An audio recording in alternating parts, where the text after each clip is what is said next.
Michelle, I'll turn it over to you for our didactic today.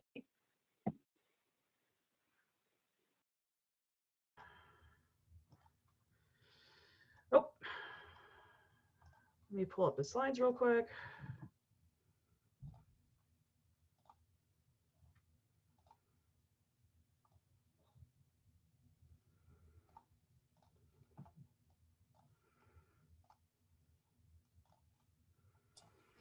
Okay. So we're going to be talking about internalized oppression and its impact on those we serve today. Before getting into what internalized oppression is, I want you to take a moment and really reflect on the questions that I sent out for you to consider prior to this Echo Clinic. If you missed the email, those questions were: what messages do you think you have received about who you are as a person, including race, ethnicity, gender, sexuality, etc.? What messages do you think you have received about others?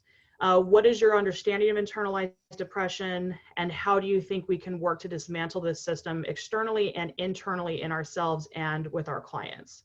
I ask that you listen with an open mind and consider possibilities that you may not have considered before about the messages that impact both you and the clients that we work with. So I'm going to read you a quote. Internalized oppression is the incorporation and acceptance by individuals within an oppressed group of the prejudices against them within the dominant society. Internalized oppression is likely to consist of self-hatred, self-concealment, fear of violence, and feelings of inferiority, resignation, isolation, powerlessness, and gratefulness for being allowed to survive. Internalized oppression is the mechanism within an oppressive system for perpetuating domination, not only by external control, but also by building subservience into the minds of the oppressed. So I happen to like this definition for the most part, but I do think that it negates the reality that those that are supposed to be at the quote unquote top also have a kind of internalized oppression that they can experience when they do not live up to the expectations of what society tells them that they should be. So if we take a white male, for instance, while we live in a patriarchal society that unfortunately prizes light skin over dark skin, it can be assumed that they all have advantages to be able to rise to the top. The more attractive they are, the easier it may be for them to get to that top, since society also prizes beauty over mediocrity or ugliness. Now think about the internal struggle that could result from not being able to achieve this success due to various circumstances or developmental or acquired disabilities, including those that are mental and physical. This can lead to a significant and internalized feeling of inadequacy and failure. Now, this is not meant to minimize the real and potentially traumatizing reality of those that experience depression, but add to the perspective that everyone has their own struggles that are related to the overall societal structure that is designed to only benefit those really at the top. And I'm talking like top, like Jeff Bezos top, like way up there, which all of us obviously are not at that point. So these messages are going to be things that are really unconscious, right? They're going to impact literally every single person. This is not even just something that is focused on just the United States. It is a global thing. And it's going to be exacerbated by any type of trauma. And as we've talked about in the past, our clientele is more likely to experience trauma. And it could be recent, it could be past, it could be in the hospitals, it can be anything like that. And it's going to be the result of not just one internalized message, but several. And it requires a very conscious effort to dismantle, but you have to become conscious of it. And so a lot of these messages are also going to come from media. And so as stated in Post-Traumatic Slave Syndrome, which is a really, really great book. If you have not read it, I highly recommend it. The media has been a central vehicle for transmitting images to the masses. They control how the images will be displayed, as well as who and what will be depicted. The media has been a powerful tool in shaping public perceptions of individuals and specific groups. They market what is acceptable and unacceptable to their consumers, guided by their stakeholders and, more significantly, their stockholders. The media images of African Americans are seared into the mental frying pan of its citizenry, swallowed whole, and eventually go unconsciously down the social gut of America. And what is ingested is rarely the truth. On the contrary, and more frequently, it is a carefully crafted hype designed to inflame and incite controversy, which sells newspapers and further divides American from Americans. More importantly, the media is a lens through which people view themselves. Through the media, individuals with vacant esteem not only recognize their own importance, but are also shown their group and commonalities' lack of power and efficacy. All of this can occur in a 30-second soundbite. And so with that quote in mind, think about how the media has shaped your view of those like you and those different from you. What story is the media portraying about the individuals that make up our community? Now, this is not, like I was saying, this is not just limited to the United States. And so one of the images that really strikes me is a few years ago, I actually traveled to Thailand, and we noticed that every single one of the ads that was on the at the malls, that was on the public transit, on billboards, everything was lighter skin Thais. There was not a single lighter skin Thai that we ever saw, and we saw hundreds and hundreds of people during our time there, and it was not reflective whatsoever of the general broader population. But that's going to be showing in images of what is approved or acceptable. You know, this is going to be seen also in, it was a really big deal. I don't know if you guys have ever heard this, but Rihanna, like the singer or whatever, she actually came out with a really good like line of makeup that covered a more vast array of skin tones. And it was a huge deal when this happened, because so often it's very hard for people who are darker skin to be able to find makeup and things like that that reflect them, because that's not what media is trying to sell. So it becomes an issue all of in its own. So I also want you to think back to when you were a child, and what kind of messages do you think you received about yourself and those of a different race, culture, ethnicity than you? Don't try to only think of the positive. According to the author of Why Are All the Black Kids Sitting Together in the Cafeteria, Beverly Daniel Tatum, she said, some of the stories are of curiosity, as when a light-skinned child wonders why a dark-skinned person's palms are so much lighter than the back of his hands. Some are stories of fear and avoidance, communicated verbally or non-verbally by parents, as when one white woman describes her mother nervously telling her to roll up her windows and lock the doors as they drove through a black community. Some are stories of active bigotry transmitted casually from one generation to the next through the use of racial slurs or ethnic jokes. Some are stories of confusing mixed messages, as when a white man remembers the black maid who was just like family but was not allowed to eat from the family dishes or use the upstairs bathroom. Some are stories of terror, as when a black woman remembers being chased home from a school by a German shepherd deliberately set loose by its white owner as she passed by. There are all of these types of messages that we could be getting and not even ingrained in. One of the ones that I do like that she points out is that when you're looking at, kids are going to be curious, right? They're not going to make, if they are, let's say they are lighter skinned and they happen to see someone for the first time that is darker skinned, they are going to wonder why. And there's a conversation you can have and let the kids know that there's a difference in melanin content. And the more melanin, the darker you are, and the less melanin, the lighter you are. It also impacts eye color as well. That's a conversation, but I've even seen this and heard of this as well, is that the conversation is negated, like nobody talks about it. When it's really, it's a legitimate question for a 3 or 4 or 5, 6-year-old, right? They don't know. And so those are the things that these, you know, people can be having these conversations, but by not responding to things, or by parents and family members inadvertently doing something that they don't even think about, that's not conscious, they are furthering these messages, and everybody is going to have these messages on some level. The part of the country that you're living in, you know, those are going to have things that are going to be a little bit different. You know, all of these things are going to impact people.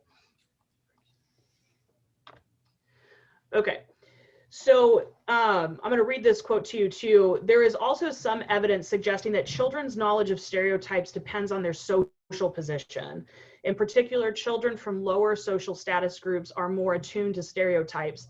For example, a study of children's awareness of academic-related stereotypes found that children 6 to 10 years old from academically stigmatized groups, Black and Latino children, were significantly more aware of stereotypes than their non-stigmatized peers, white and Asian children.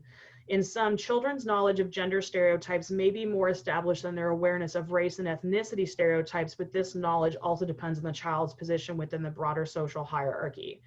And that's something to consider as well when we're working with our clients, is to really look at, you know, the background that they come from, and, you know, where are, you know, did they grow up in lower class? Were they middle class, working class, upper class? You know, you're also going to see that if the clients still happen to have relationships with their family.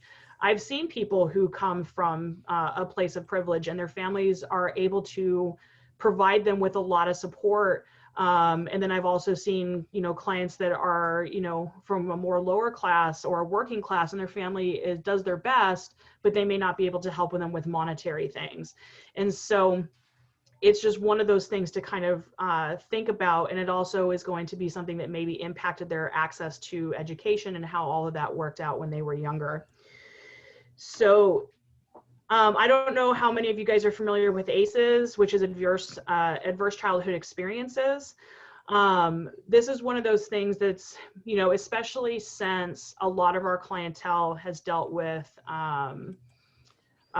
trauma, and a lot of it happens to be related to, you know, when they were children. It's important to think of this. And one of the things that I found was an updated one that does also look at historical trauma embodiment, and it really helps to look at when race and ethnicity and things like that are also impacting how the experiences that someone's going to have from the ages of 0 to 17. So, for example, experiencing violence, abuse, or neglect, witnessing violence in the home or community, having a family member attempt or die by suicide. Also included are aspects of the children's environment that can undermine their sense of safety, stability, and bonding, such as growing up in a household with substance misuse, mental health problems, instability due to parental separation, or household members being in jail or prison.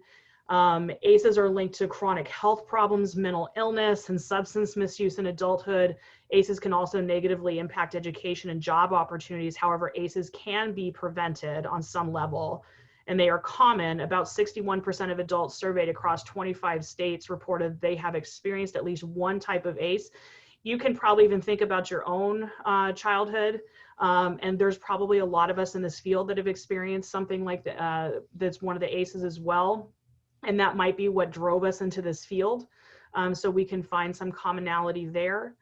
And nearly 1 in 6 reported they've experienced 4 or more types of ACEs. And this is probably more likely for our clientele, that they're going to have experienced more than one.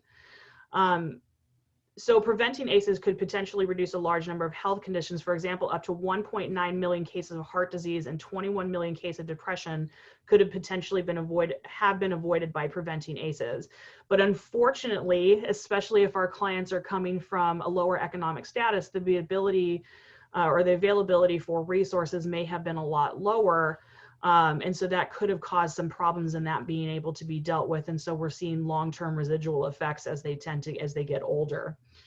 You know, you're going to have some children are at a greater risk than others. So women and several racial ethnic minority groups are at a greater risk for having experienced 4 or more types of ACEs. So it's not just people who we see that have schizophrenia, but there's also these other impacts as well that are going to be contributing to ACEs, which will most likely contribute to long-term trauma that we're going to be seeing.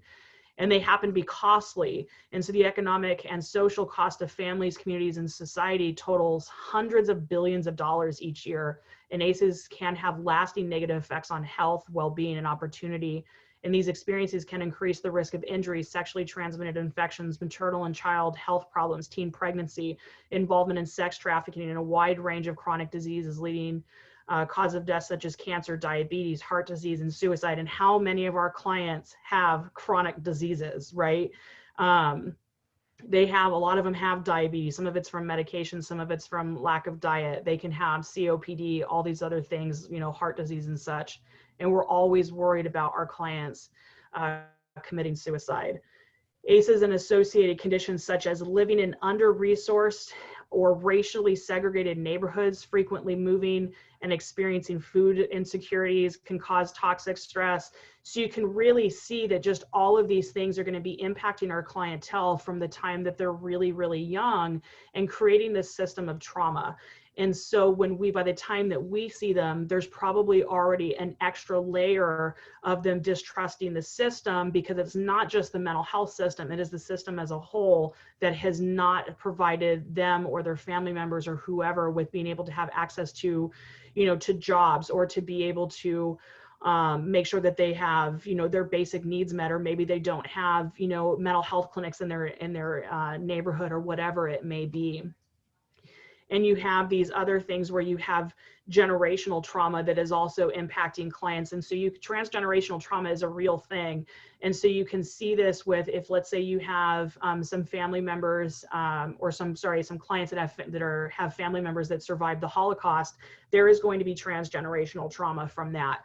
That is going to be passed on, even if you're looking at that being their grandparents, their great grandparents. If there is a connection and they speak with these people, transgenerational trauma will be passed. There is also evidence and studies showing that transgenerational trauma can even come from people who have family members who were held as slaves, and this was obviously quite some time ago, but it can be passed generation to generation to generation. So it's something to really think about, that we're not just looking at clients and what is affecting them right now, but also what is the message from their family overall, and how is that going to work. So here's something a little bit of hopefully fun, I guess, for this conversation that's not really fun.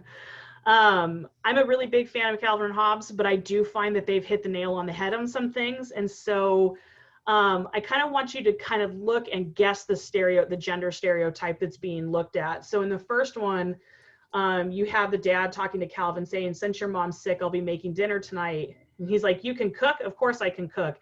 As you can see, I survived 2 years of my own cooking when I had an apartment after college. Mom says you ate frozen waffles and canned soups 3 meals a day. Your mom wasn't there, so she wouldn't know. Get the syrup out, will you?" What kind of message do you think, what kind of gender stereotype do you think that that's saying? And this is just in something, I mean, I read these when I was a kid. I think a lot of us did. Anybody care to guess? Yeah, they're all over the comics, right? Right. I mean, it's the idea that men can't be caregivers. Yeah, and they can't cook, right? Part of being a caregiver is just cooking, right? Exactly. The next one is, "I couldn't stand being a girl." He's talking to Susie. "I can't stand you either way. When guys grow up, they get to play with cars, sports equipment, cameras, stereos, electric tools, you name it. But girls don't get any toys when they grow up. Women just buy clothes and shoes. How boring, how sad. I can't wait till I'm old enough to putter around. I guess girls actually mature as they get older." So what do you think is the gender stereotype going on with this one?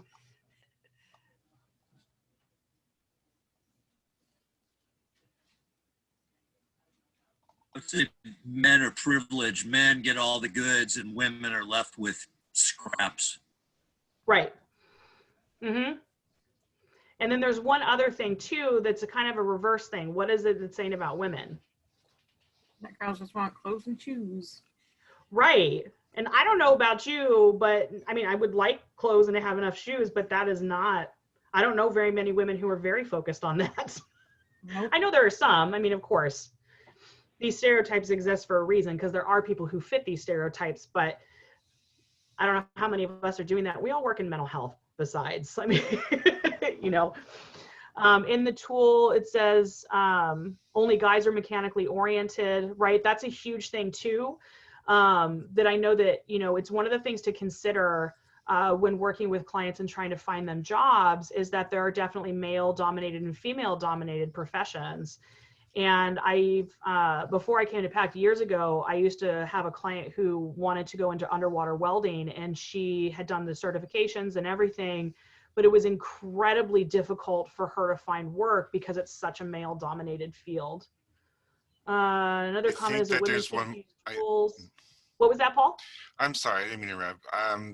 Something for me that jumped out was where it says, "I guess girls actually mature as they get older," implying men don't ever mature, that they're Yes. men stay man children all the time. Yes, thank you for pointing. Yes, that was one of the ones I was hoping someone would catch as well. Yes, and it looks like Veronica picks that up as well. For the next one is, let's see what you drew for art class, Susie. Well, a tidy little domestic scene, a house in the yard with flowers, how typically female. Girls think small and are preoccupied with petty details, but boys think big. Boys think about action and accomplishment. No wonder it's men who change the world. Yeah, what did you draw? A squadron of B-1s nuking New York. What do we think about that one? What kind of internalized gender stereotype does that show? They're violent. Yep. Men are the only ones that can be warriors, I guess, is the way to look at it. Okay. I think similar to the first one, it undermines men's ability to be domestic and sort of think family oriented. Mm-hmm. Yeah, I would agree with that. Any other thoughts? Okay, so the last one, how come you're the one who goes to work and not mom? Well, your mom used to go to work, but once you came along, someone had to stay home. Your mom's job had a lot of stress and aggravation, see, and she wanted to quit? No, she'd gotten used to it, so we figured she should be the one, well, essentially to stay home. What do we think about this one? It's pretty funny. I mean, yeah, it's making joke of it, light of a situation. I do love Calvin Hobbes, but it's still, it's then assuming men don't engage in what makes a home. Yeah, that's one of them. Oh, I also missed that Veronica put for the one before that men are the ones to push society forward. Yes, absolutely. You can see that just in the fact that we haven't even had a female president yet. It's such a big deal that we have a female vice president-elect right now. You know, those are big deals. Anybody else have any thoughts about those? I think it implies that women have the burden of doing all the family stuff. Exactly. You know, and for the most part, I mean, Calvin and Hobbes came out in the 80s and the 90s, you know, and it's a little bit outdated, but I think that these messages still get portrayed when you see like TV shows and all of this other stuff, you know, and these are messages that, you know, I think there are adults who obviously read this stuff now because Calvin Hobbes has been around for so long. It used to be in like the Sunday paper and all that kind of stuff. But as like, you know, like I was saying, I used to read this when I was a kid. I started getting these messages as a kid, but I also, fortunately, there's other messages in Calvin Hobbes as well, but it's one of those things that I never would have thought about, but it becomes ingrained and we start seeing these ideas from the time that we're little. And so let's think about stereotypes that you are aware of, good or bad. Like what kind of things can you think of in terms of like sexuality or jobs, immigrants, religion, education level, class, race or ethnicity or gender? And when I'm asking you to think about what kind of stereotypes are you aware of, I am not saying or imagining that you necessarily believe these stereotypes, but it's, you know, if we're honest about it, all of us have heard stereotypes and some of them are not good at all. But what are those kind of messages that you've heard? Okay, so it says cultural stereotypes. Can you be more specific?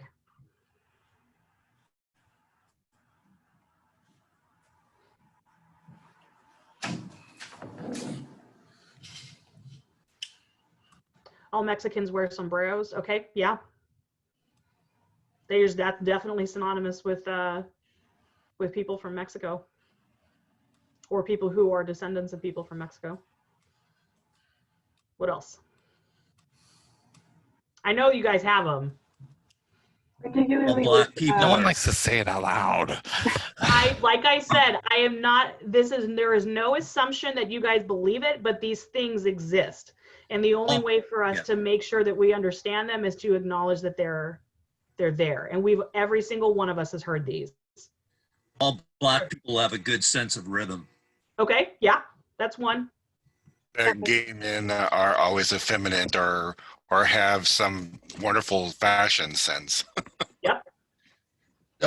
Gay men want to have are fixated on sex. Yes. That young Latina women typically don't graduate high school and are impregnated early. Yep. What else? If you were sexually assaulted or raped, it's because you were asking for it. Yes. That there are specific jobs for women, there are specific jobs for men. Yes, and you know, I also want to point out too, because there was the mention of, and this is mostly specifically focused on women, is that women are raped because, and they were asking for it. It's like, what were they wearing? What were they doing? All this other stuff. What is the opposite that men get in terms of rape? What is that stereotype in terms that men get when it comes to rape? You're not a man if you didn't get any. You're less masculine if Right. you couldn't express it through sex. Right. And does society relay the message that men can even be raped? Right. It implies that men can't, and that Right. you know men obviously wanted sex rather than the ability to offer or deny consent. Exactly. And we've also got black men are athletes. I do know that this is kind of a joke, the white men can't jump thing, but I mean, there was a whole movie about it back in the 90s. I don't know if you guys remember that. Great movie. Okay, thank you. Someone remembers that movie. Men are not emotional or able to communicate emotions, right? If you've ever seen, okay, so I don't know if you guys have seen the Great British Bake Off. It is great. It is a very calming show that has been like kind of just newer on Netflix that's come out. And they were still sometimes talk to men, and the men who are older have a significant difficulty if they start crying. They don't want to be on camera. It's like really, really clear. They have emotions, but they don't feel like they can express them. Another one, it says that women can't drive. Yeah. Also, if women are assertive and they are asserting leadership, that's they're they're the B word. They're bitches, yeah. We're all adults here. But you're right. You know, women cannot do that, right? They're considered to be that, whereas men are supposed to be that way, right? It's this very opposite thing. That there's only two genders. Yes, very true. If you didn't graduate high school, you'll be less in life. Women with power personality struggle to be understood. Yeah, you can see that there's a lot of these things, and some of them are ridiculous, right? Like there is a stereotype that all Black people love watermelon or they love fried chicken, right? Like, what does that even mean, right? Like there's just some that are just absolutely ridiculous, but some of them are like good. Religious people don't care about the earth. Women aren't rational leaders. Native Americans are drunk. Being trans or bi means you're confused. Right. So you guys are seeing, this is stuff that you see every day. And I don't think that you guys necessarily believe this stuff. And, you know, but this is when we were starting to talk about that implicit bias stuff back in a couple months ago when we had the Echo Clinic. This is some of that stuff that they're talking about, but you're still going to have these stereotypes and these snap decisions. You just have, depends on how you act on them. Veronica, were you going to say something? No, I'm just switching to my phone. I need to head out here in a second. Okay, gotcha. So what about mental health or depression, anxiety, schizophrenia? What about those messages that our clients get? What do you think are some of those stereotypes that they're dealing with? People who are schizophrenic or violent. Yes, and on a note, I want to point out, if you've had my startup training, you will already know this, but there is, I cannot remember the name of the book, but what happened is back in the late 60s, this was during the middle of the civil rights movement, you actually had where prior to that, women were actually the ones diagnosed with schizophrenia more if they weren't able to fulfill their wifely and womanly duties. It was this passive diagnosis. And then what you started having is when the civil rights movement came, you had Black men that were a part of it, right? And so they started arresting them, and there was this whole deinstitutionalization movement. And so they were throwing them in the hospitals, and they were paranoid about the system or police officers, and they would say that they were unsafe to be in society and that they were violent, and only being in the hospital was going to be the only thing that kept them from being violent. And it was that shift that happened because it was a means of control, really.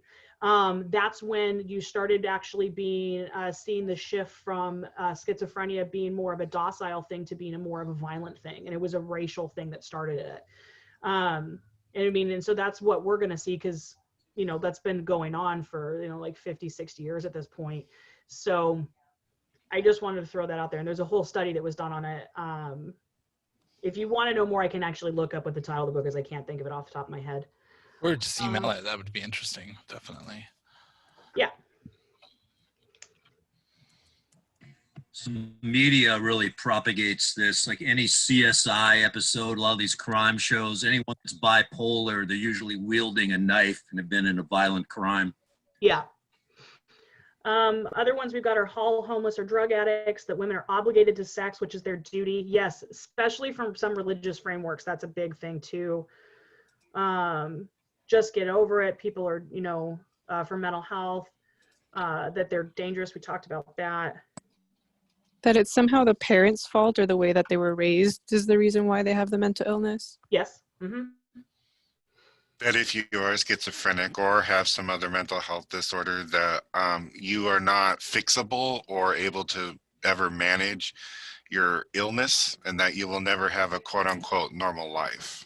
Yeah, you're morally exactly. deficient. Thanks. Yes. Right. Absolutely. And there's mentally ill or not successful. There are some too that I want you to consider, is that when we're looking at stereotypes, depending on, this is also going to depend on the culture, because some cultures might think that people who have schizophrenia are blessed, right? That they are getting the word of God. I mean, there are some cultures that have shaman that have, you know, what we would diagnose as schizophrenia. And so there are these cultural differences that can adjust what stereotypes are present. Do we find that the occurrence in those situations where it's more of a blessing, or do we find that the occurrence is a lot less of the general population of that culture? So I'm just starting to look into this, but what I've started noticing is more collectivist cultures that don't have necessarily as much shame associated with it, and the family wraps around the clients, or they don't think of it as a negative thing, that the overall experience that the people who have schizophrenia have is a lot less negative. That's awesome. So Wow. I this is just something I'm just starting to go into and started, but this seems to be the consistent theme that I've been noticing. And so it makes a really big difference on, you know, it's more the individualistic cultures that are having the experience that we're seeing, whereas the collectivists are having a very, very, very different experience. Michelle, I think it's really interesting. Michelle, Also the are you severity. saying, oh, sorry. Oh, just also the severity and prevalence of it throughout their lifetime is a lot less than we see in the more, I guess, industrialized countries. Yeah. Yeah, and I think, yeah, whenever we're living with just more of the medical model and, you know, kind of first world, and maybe societies that don't necessarily adapt to different types of individuality, like more of a tribal community, or people that are just like, well, they just relate differently within our society, and we move and meld towards them instead of a collective society that has kind of more of a stringent idea of what is supposed to be. Right. Mm-hmm. Absolutely. Any other thoughts about this before we move on? Just real quickly, Michelle. So what the research seems to indicate is that psychosis is a pretty consistent from culture to culture. When we're talking about psychosis, we're also including the type of psychosis that would cause impairment and distress. So that's pretty consistent from culture to culture. But what seems to be also the case is that in other cultures,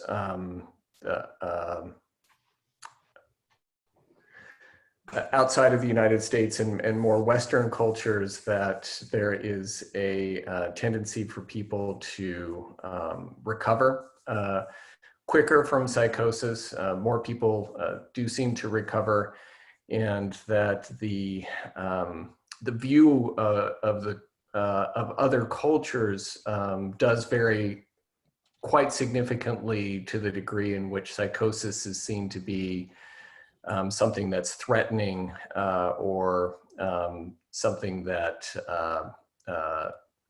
would be considered to be some kind of a pathological experience. Yeah, it's a really interesting thing, some of the differences that you can see, some of the similarities and things like that. I know if I remember correctly, a lot of the studies that I've come across really focus on like countries like India. And I think there's been a couple other ones, but I'll have to go back and look. Like I said, I am not an expert on this whatsoever. It's just barely just scratching the surface with this, but there's definitely some noticeable differences. And I guess, Michelle, how it affects us here, like not in more of a generalized sense, but in how we do our work is, I have someone that is from Liberia, and I think the way her family sees things is different than the way we provide services, and the education around that, or the inability to communicate through our own lens, is kind of the difficulty in you know, just making it be culturally aware, or whether they just want us to not be there or invited into the household and our own ideas. So it's a really interesting kind of situation, I guess. Yeah, and from what I've been seeing, and I just took a big training called, it's Class Matter, so it's culturally and linguistically appropriate services. And they talk about how it's important for people who are seeing people from other cultures to really learn about that culture and then be able to provide service through their lens, not making them have services through our lens. Because in the long run, it doesn't really matter what someone believes is happening as long as there's the understanding that something needs to get better, or what the cause of it is. And if someone's in services, you know, and it's wanting to be respectful of them and trying to find out how best to help them. And sometimes that can just be through letting them educate you as well, and then providing and exchanging knowledge, right? And seeing if there's common ground that can happen. There is, again, there's a whole bunch of the stuff that I talk about in startup training now, but in the back of the DSM, there is actually a cultural formulation interview that can be really helpful in trying to ascertain some more of that information, to be able to provide appropriate services for clients that are from distinctly different cultures.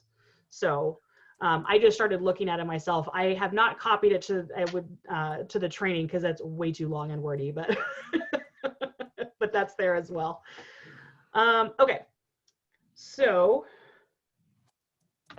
Okay, so here's some examples of if we're starting to look at internalized oppression. So we talked about some of these before, where men are not allowed to have emotions. There's that whole pull yourself up by your bootstraps type deal. I don't know if anybody else got told that when they were younger. I definitely did. You know, we talked about this also, that fathers aren't supposed to be the one that stays at home. You know, someone who is poor believing that they will never amount to anything. You know, a mother coaching her daughter while playing catch to not throw like a girl. I don't know if anybody ever heard that when they were younger. A woman who believes her worth is based only on her looks, which is one of those things that gets portrayed a lot, right? When you see people get cast, and they generally tend to be prettier if they're, you know, if you look at models just in general, you know, how they're supposed to look. A person with schizophrenia hiding away from others so that they aren't scaring anyone. You know, we can really see a lot of these messages kind of getting internalized. These are some of the lighter ones. Then we start seeing ones that are even more drastic. And so we could see someone not wanting to be associated with someone who is a nerd or retarded or otherwise different. I'm quoting what these people might believe. You know, an Asian woman getting surgery so that she can have a fold on her eyelids to be more attractive. Someone with dark skin bleaching their skin. A man taking steroids or exercising excessively because they believe they must be big and strong. This, you know, a teenager refusing to participate in their parents' cultural traditions for fear of how they'll be perceived. A woman starving herself and becoming anorexic or bulimic to be skinny enough. I have seen women at the gym who are exercising excessively to also kind of do that as well. A gay man going through conversion therapy. A Latin American adolescent being embarrassed by their parents' limited, broken, and accented English. Some of these things, yes, and that's why I was talking about men exercising. It was in that one that says men taking steroids or exercising excessively. Because there's also, especially depending on the cultural implications of that can drive that as well. Because there's microcultures, that are going to be, you're not just ever a part of one culture, you're going to be a part of potentially different ones. The example that I used would be like Washington has its own culture, and then Western Washington versus Eastern Washington is going to have its own culture, and it's going to be different than like if we were in the middle of this, the deep South, right? Or Northern California versus Southern California. Like there's all these cultures that we are a part of as well that are going to impact how we view things.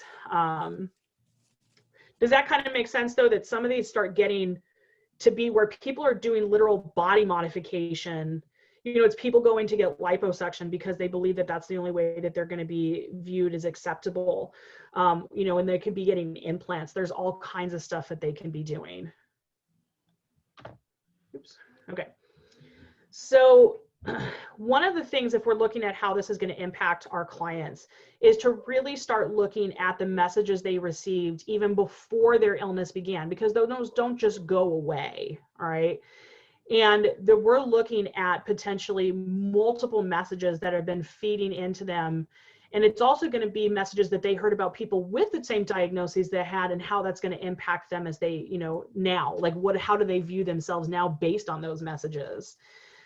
Previous experiences likely reinforce their internalized messages, right? We've all had that experience. That is not something unique to our clients. We all deal with this every single day. And these negative internalized messages that they hold on to can impact their motivation and their views of themselves. So by really starting to look at these things, which we'll talk about in a little bit, is really going to help us focus this. And one of the things that we want to look at when I'm looking at internalized depression is to also remember the importance of the stress vulnerability model. And so life stressors can be impacted by the messages that we receive, as well as how those interacting with us perceive and treat us. Different isms can impact the ability to have access to different resources, which can impact biological factors as well. And in the environment that we grow up and exist in can influence the availability of drugs and alcohol, can impact the stressors in childhood, and set up the advantages and disadvantages that we all experience. This is going to include life events, relationships, lack of resources, lack of help or activity. A person's understanding or interpretation of the stressor is also a major factor that can increase or decrease the level of distress. And so as for vulnerability, the number of protective factors that an individual has in place can help reduce the person's biological vulnerability and stressors. This is where we look at positive coping skills, having a healthy support system, having basic needs met, and a person's class, race, immigration status, gender, etc., can all impact of a person's ability to get their basic needs met and feel secure in their environment. It is also important to note that these messages, the lack of resources, or negative interactions based on differences can greatly impact the clients that we work with, therefore increasing their stress and vulnerability and leading to increased psychiatric symptoms. For instance, if we have a Black male client, it makes sense that there may be paranoia around interacting around people or authority, particularly police officers. Now, if they happen to have schizophrenia, this may lead to symptoms of paranoia being intensified, especially if they've had negative interaction with the police, which is not unheard of for those with thought disorders. And these messages can play into other negative voices that the clients hear, who they trust to talk to, whether they feel that they should get help or are able to be helped. It can even impact their own idea of themselves, which can impact their overall ability to move towards recovery at that time. And so, as we stated earlier, trauma can impact the internalized messages that an individual has about themselves. And that being said, in cognitive therapy of schizophrenia, it states that people with critical and abusive auditory hallucinations with linked depression and low self-esteem often disclose during therapy that they have been the victim of childhood sexual abuse or adolescent trauma, including bullying.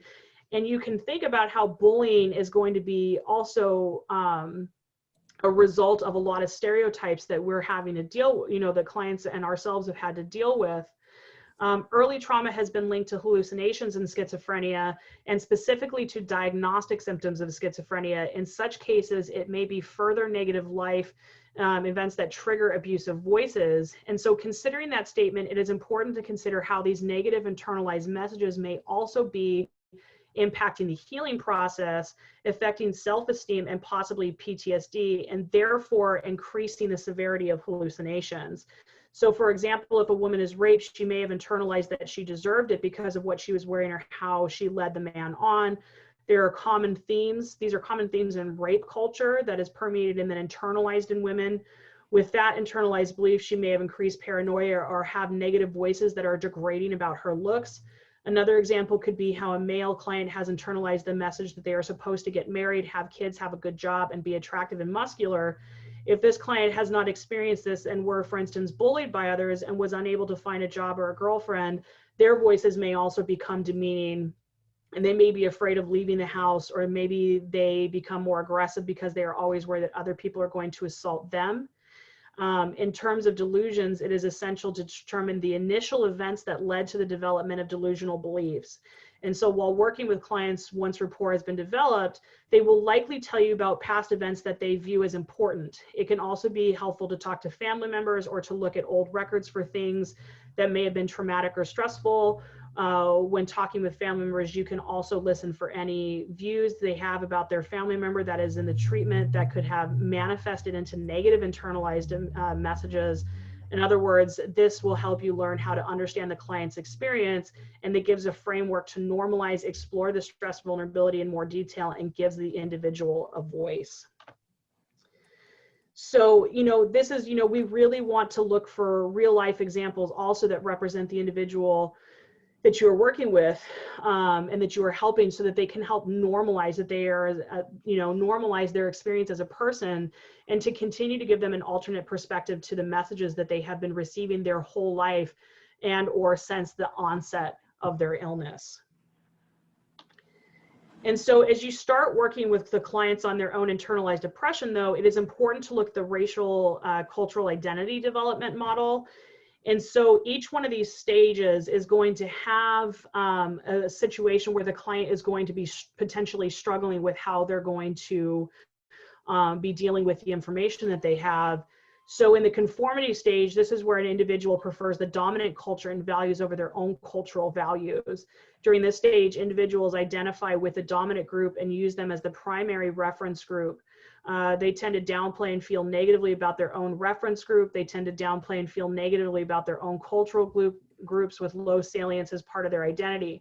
And so then you kind of work through these stages until you get to the point where there's integrative awareness stage, right? So it's like no awareness, you're preferring dominant culture, and then you slowly become more aware, and to the point where you start having immersion, you really take some introspection, and then you have integrated this fully so that you actually have this identity that you can feel comfortable with. But it takes a really long time to do this. And sometimes you have situations where you go into the dissonance stage and you go back into the conformity stage, and this can happen. Kind of going back to one of the things that we had talked about prior is when Pat Deegan was on and she talked about personal medicine. There is actually personal medicine cards that are related to oppression. I'm going to see if this will actually work this time so I can show you. And, okay. So this is what they look like. So there is a link so that you can actually be able to do that. And you can even see that the types of media are really things that are going to impact how people are feeling in terms of oppression. And so you can go through all of these oppressive messages. This can be stuff that you can use as well with the clients to be able to kind of help them work through that as well. Michelle? Yes. The other thing too, I'm just thinking, because this was a didactic that Pat did for our National ACT meeting to focus on COVID-19, we can actually give folks that link, make sure that they have access to the actual didactic that goes along with this, because she actually walks you through kind of how to use the personal medicine, these particular personal medicine cards. So we'll do that. Okay. Yeah, I'd like that. Thank you. Okay. So that's kind of where I'm at for that.